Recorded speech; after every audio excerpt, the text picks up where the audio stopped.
Hello friends, स्वागत है आपका आपके अपने लीगल चैनल में। मैं हूं एडवोकेट सनी शर्मा और दोस्तों आज की इस वीडियो में मैं आपको जो नए रंग रूट हैं स्पेशली उनको बताने वाला हूं कि आपके साथ भविष्य में क्या क्या हो सकता है और आपको उसका बचाव कैसे करना है। देखिए, होता क्या है कि पत्नी पक्ष की तरफ से कई सारे दावपेच खेले जाते हैं।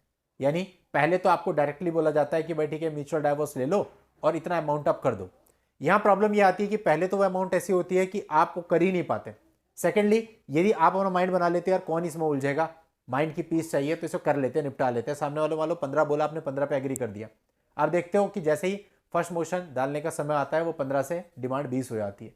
ना जी 20 दो, क्योंकि पीछे से क्या सुनाई पड़ता है कि जब वो 15 देने के लिए एग्री हो गया तो 20 भी देगा ना। 20 के लिए एग्री हो जाओगे तो बोलेंगे 25 दो।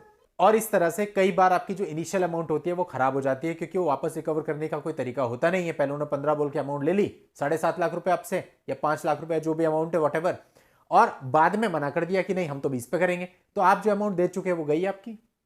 तो मैं पहले भी बता चुका हूं कि कोर्ट से बाहर, पुलिस स्टेशन में, वुमेन सेल में या किसी रिलेटिव के घर या किसी पब्लिक प्लेस पे कहीं पे भी 1 रुपए भी आपको नहीं देना।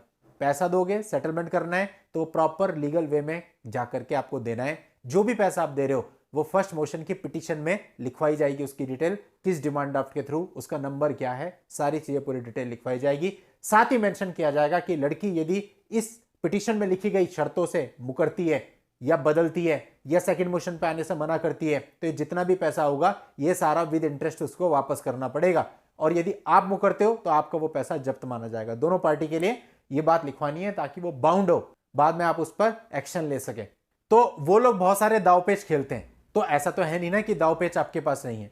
प्रॉब्लम क्या है, आप लोग ज्यादा जल्दी में रहते हैं, इसलिए आपको परेशानी होती है। बहुत फास्ट रिजल्ट चाहिए आप लोग को, बहुत फास्ट।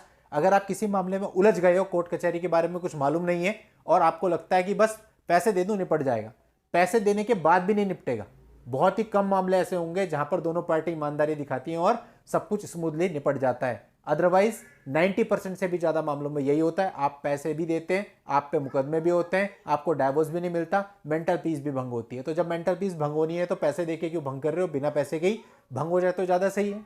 और कई बार मैंने देखा कि म्यूचुअल डाइवोर्स के समय आपको सब कुछ पता होता है, सारी शर्तें पता होती हैं कि भाई ये मेरे को अपनी पिटीशन में लिखवाना है, लेकिन जब आप लड़की वालों से कहते हैं तो वो मना कर देते हैं या उनके वकील साहब मना कर देते हैं, ना भाई ये तो नहीं आएगा पिटीशन में, ये लिखा जाएगा। और आप मानते हैं उस बात को, आप साइन करते हैं उन्हीं की बनाई गई पिटीशन पे, तो पूरी तरह से मिस्टेक आपकी है। जब आपको पता है कि ये चीज में ऐड होनी चाहिए या ये चीज में नहीं है, ये चीज मिसिंग है और इसका कॉन्सिक्वेंस क्या हो सकता है ये भी पता है, उसके बाद भी फिर आप क्या करते हैं, सामने वाले के कहे अनुसार कार्य करते हैं, अपनी बात नहीं बोलते। अपने को अगर आप मजबूत कर लें कि ठीक है नहीं करना ना, मत करो, कोई दिक्कत नहीं, मैं नहीं आ रहा, जिस दिन आप पिटीशन मेरे हिसाब से बनाओगे उस दिन मुझे फोन कर देना, मैं आ जाऊंगा। लेकिन बिल्कुल भी गट्स आप लोग नहीं दिखाते हो, बिल्कुल झुक के काम करते हो, तो फिर उसके रिजल्ट भी अकॉर्डिंगली ही आपको मिलते हैं।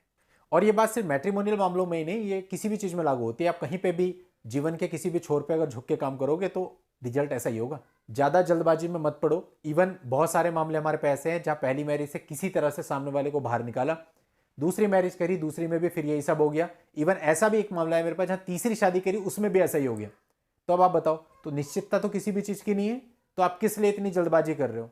तो कुल मिला के जो हैरेसमेंट हस्बैंड और हस्बैंड के माता पिता सबका होता है वो इसलिए होता है क्योंकि वो सीधे होते हैं। और जहां पे लड़कियां सीधी होती हैं, हस्बैंड तेज होते हैं, रोज ड्रिंक करते हैं, मारते पीटते, घर में परेशान करते हैं, दहेज भी मांगते हैं, सब करते हैं, उनका मैंने देखा कुछ बिगड़ता ही नहीं। उसमें लड़की परेशान होती रहती है, वो कहती है साहब मेरे तो कोई एफआईआर ही दर्ज नहीं कर रहा, मेरा काम ही नहीं हो रहा, मेंटेनेंस का ऑर्डर हो रखा हो, पैसा ही नहीं दे रहा। यानी कुल मिला के बात सीधी सी, आपके कंडक्ट पे आप सीधे हो तो आप परेशान हो, चाहे आप लड़की हो चाहे आप लड़का हो।